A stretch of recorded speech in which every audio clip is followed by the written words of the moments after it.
ये कमेटियां ये सब कुछ इशू को ध्यान डाइवर्ट करने के लिए है। कमेटी अगर बनानी थी तो पहले बना लेते, उस टाइम तक किसी ने सोचा नहीं। वो सिर्फ एक लॉलीपॉप है कि हाँ ये चुप हो जाए और ये अपने अपने घरों को चले जाए। क्यों किसानों को कमेटी कबूल नहीं? सुप्रीम कमेटी की एक एक जानकारी। किसान आंदोलन के समाधान के लिए सुप्रीम कोर्ट ने कमेटी गठित की है, लेकिन उस कमेटी को लेकर किसान संगठन तैयार नहीं है। किसानों के मन में कई सवाल हैं। सबसे पहले सुप्रीम कमेटी से जुड़ी कुछ बातें जान लीजिए। सुप्रीम कोर्ट ने हल निकालने के लिए कमेटी गठित की।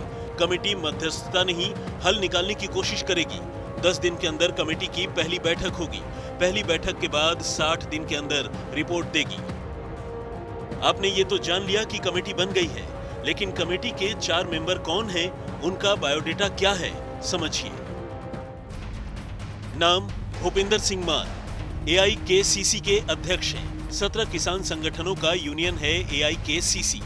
राज्यसभा के मनोनीत सदस्य रहे हैं।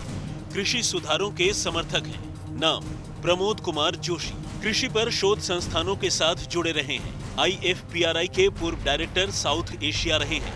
2009 से 2011 तक NAARM के डायरेक्टर रहे हैं। तीनों नए कानूनों के समर्थक माने जाते हैं। नाम अशोक गुलाटी, जाने माने कृषि अर्थशास्त्री हैं। ICRIER में इंफोसिस चेयर प्रोफेसर रहे हैं।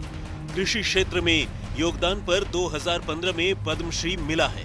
तीनों कृषि कानूनों के समर्थक माने जाते हैं। नाम अनिल खनवट, महाराष्ट्र शेतकारी संगठन के अध्यक्ष रहे हैं। कृषि को बाजार से जोड़ने के समर्थक हैं। तीनों कृषि कानूनों के समर्थक माने जाते हैं। अब सबसे बड़ी बात समझिए कि कमेटी क्या करेगी, कमेटी को क्या करना है। आप पॉइंट बाय पॉइंट सुनिए। विवाद नंबर 1, कृषक उपज व्यापार और वाणिज्य कानून 2020। किसानों का डर, MSP सिस्टम खत्म हो जाएगा। किसान अगर मंडी से बाहर उपज बेचेंगे तो मंडियां भी खत्म हो जाएंगी। सरकार की दलील, MSP जारी रहेगी, मंडियां खत्म नहीं होगी। नए कानूनों से किसान मंडी के साथ साथ दूसरी जगहों पर भी फसलें बेच सकेंगे।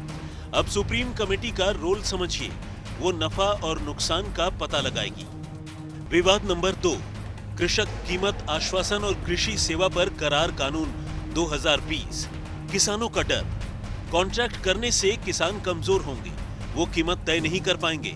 विवाद की स्थिति में बड़ी कंपनियों को फायदा होगा। सरकार की दलील, कॉन्ट्रैक्ट करना है या नहीं, इसमें किसानों को पूरी आजादी रहेगी। वो अपनी इच्छा से दाम तय कर फसल बेच सकेंगे। विवाद की स्थिति में कोर्ट जाने की जरूरत नहीं होगी। सुप्रीम कमेटी का रोल समझिए, कॉन्ट्रैक्ट खेती के नुकसान और फायदे की रिपोर्ट तैयार करेगी। विवाद नंबर 3, आवश्यक वस्तु कानून 2020।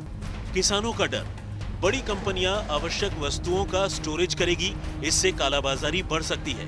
सरकार की दलील, किसान की फसल खराब होने की आशंका दूर होगी, वो आलू प्याज जैसी फसलें बेफिक्र होकर उगा सकेंगे। इंस्पेक्टर राज खत्म होगा और भ्रष्टाचार भी। सुप्रीम कमेटी का रोल यह है कि वो कोर्ट को बताएगी कि नया कानून सही है या गलत। कोर्ट ने कमेटी गठित कर दी है और अब जल्द 3 कृषि कानून कितने खरे हैं, कितने खोटे, ये फैसला सुप्रीम कोर्ट करेगा। संजय शर्मा, दिल्ली।